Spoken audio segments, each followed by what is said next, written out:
Yeah, hype for New Year's. I think it's always more hype to be over get more hype over New Year's than it is for Christmas because Christmas marks the end and New Year's marks the beginning. So I think that's why I look more forward to New Year's than I do Christmas now. Honestly, I just kind of like Christmas to be over with more and more every year. I always just say I like the good parts of it, but I dislike the parts that are bad about it way more. You feel like you accomplished anything significant this year? I I feel like I took on a lot of difficult things. I took on a lot of difficult things, mostly seen through my streams. So like I like to boil down the things that I think I tackled that were difficult. Um, Mostly in regards to the things I really like. So aside from work, the things that I really put in high regard are DDR, doing things that just make myself uncomfortable. So that kind of goes into, I guess, taking on chaos difficulty in Warriors Orochi. But the real one is Stonks. That one is money, my money and future online with that one. And there was significant growth in both of them. And yet, even with that, there still is so much room for improvement. Like this is the thing about like reviews that you kind of don't want to hear because as much as you may have improved, there's always room for improvement. You get what I mean? So like even though you made a new leap on the rock climbing wall, there's another new thing up above. That wasn't the end of it. And now you got to pull yourself up to the next. See where I'm going with this? So um like for my trades and stuff, I accomplished several things. I know how to day trade now, and I also became a pattern day trader. But some of my swing positions could have gone a lot better. But I'm still up on the. My account is literally up 10k. So from where I was last year, that's extremely big. I think even more than that because I wasn't day trading last year. I was day trading, but I I was limited by the amount I could do. Now that once you get your account above 25k and maintain it, you can just day trade however much you want. But that sounds like a good thing, right? But that means you also have to be able to bring in profits more consistently. Being able to do something 100 times over doesn't mean anything if you're not bringing in profits. You can have a bunch of shitty trades that bring in like $10 or $5. Right? Cool. That's that's really those usually if I ever get into those trades, they're usually just like didn't get the move I want. So I have to improve on my trading. Um, that stocks. DDR, biggest improvement was now I could actually do 13s and some 14s if I try. Like I'm less afraid to try 14s now because if I mean I don't know if I'll ever get around to do like I think I would like to do 15s and 16s someday, but 14 like this entirety of the year. So I only got into Grand Prix in like March or April. I know I posted a video on my Insta showing when I had it all set up, and then I started the day after. And then I didn't know that Ticket Play was going to bring in all sorts of other types of songs that were kind of exclusive to the arcade and to non-Ticket Play. I mean, honestly, Grand Prix is that's the closest handshake that you'll get to that because I don't really feel like DDR's model is suited for a console.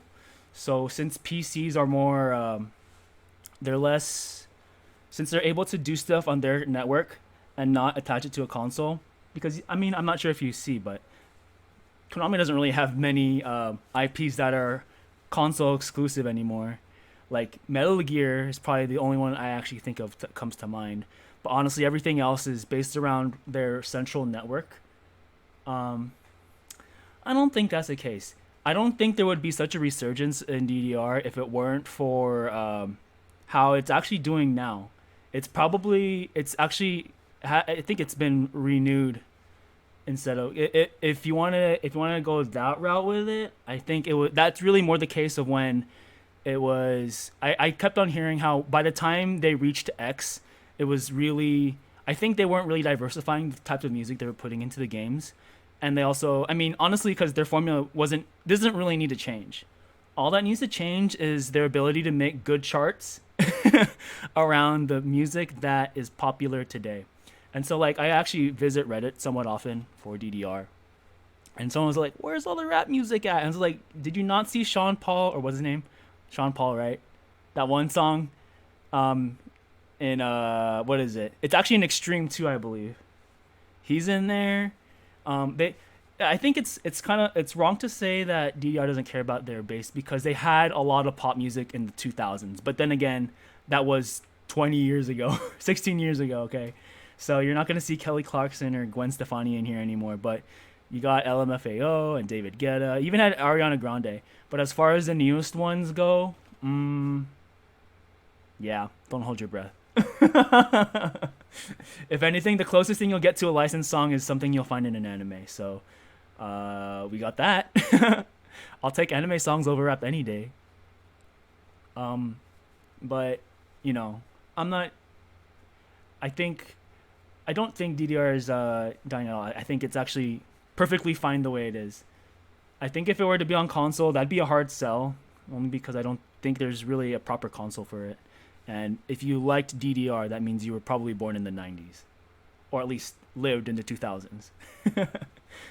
So it has a closer connection to older styles of games, I would say. Not just me though. Hey, oh, I thought there was a third person in here. But yeah. So what did I already mention? Stonks and DDR. Oh, sorry about that. Yeah. Well, we have what do you call it? I most of the stuff, not most of the stuff. If I feel like what I'm doing right now, if it's worth making a video over, I will. I honestly though I do have my my Twitch settings on a reasonably high setting. These Twitch payouts don't pay themselves, you know.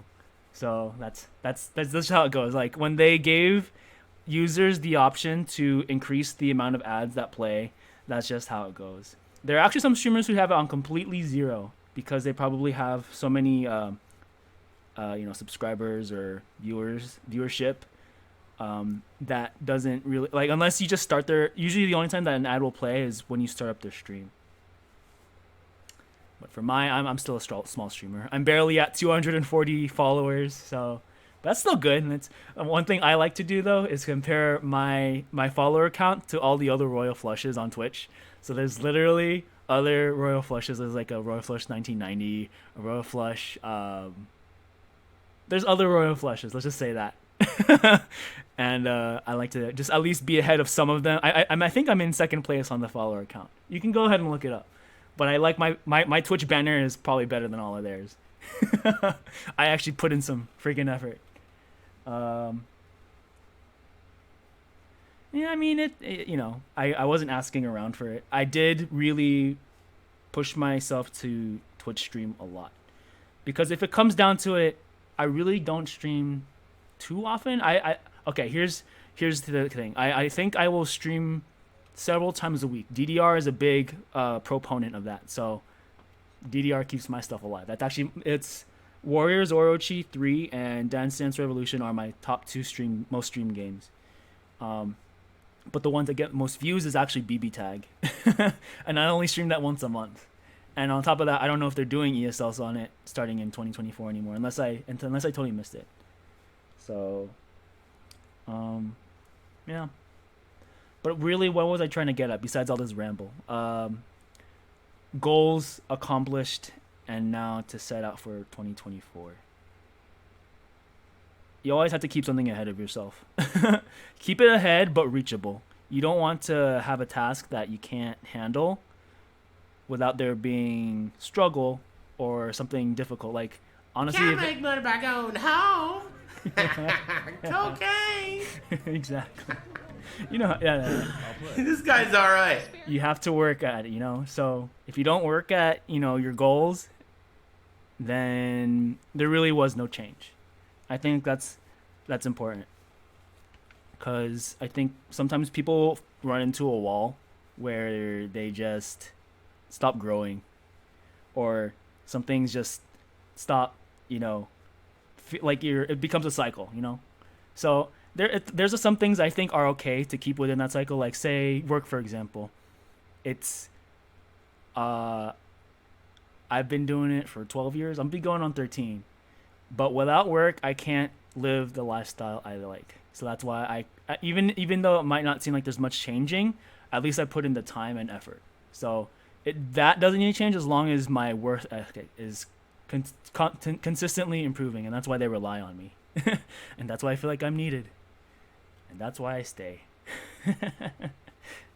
But then you have that threshold, but now you have other things that branch off into other things that are outside of work that require your need and attention, and those are the things that you can now set out to achieve.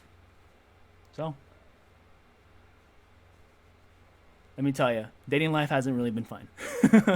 Honestly, it's been on the back burner for a long time because the thing is, you have to. This is gonna more addressing just general dating. You have to put yourself out there, but at the same time, if you do that, you're also making yourself vulnerable. And so, what the parts that suck is that you have to be. It's like you have a weakness, but now you need to show that this weakness can be overcome. You see, it's just like, and I think that's the reason why it's hard to get into any relationships the more you get out of them, because I've seen a few break up. I've seen a few that I thought were gonna last, and then they didn't, and now it's just like, well, we got to keep moving on. And those weren't my relationships. They're people I know. So, there's all sorts of little things that you can do to make yourself stand out from the crowd. And sometimes there are things you're going to not want to have to do to make that happen. The thing is, though, you don't want to have to give up who you are just to be with someone else. Because then that's not happiness anymore. That's sacrifice. Unnecessary sacrifice. So it gets hard, I think that's why I'm okay with really short-term relationships now.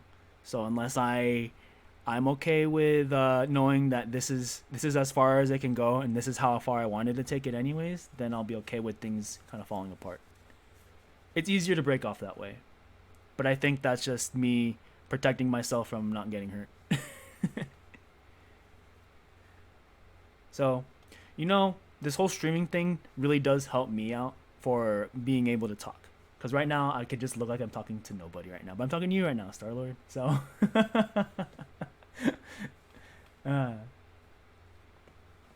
there's a lot of things I feel like can hold people back.